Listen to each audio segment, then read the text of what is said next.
হলো না। কেউ হয়তো একটা চাকরি পেয়েছিল, কেউ হয়তো পড়াশোনা করতে গেছিল, কেউ হয়তো সারা জীবনের টাকা জমিয়ে বাবা মাকে বেড়াতে নিয়ে যাচ্ছিল। কারোর মা ভালো করে বকে বলেছিল, নেমে ফোন করবি। কারোর বাবা কথা দিয়েছিল, রাতে তাড়াতাড়ি ফিরে আসব। তাদের আর ফেরা হয়নি, তাদের আর ফেরা হয়নি।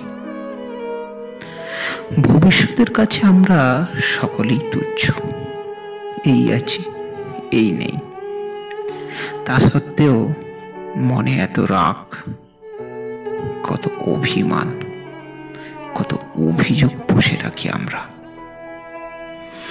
বেঁচে থাকার দিনটাই বিশেষ, তা সত্ত্বেও প্রিয় জামাটা বিশেষ করে দিনের জন্য তুলে রাখি আমরা।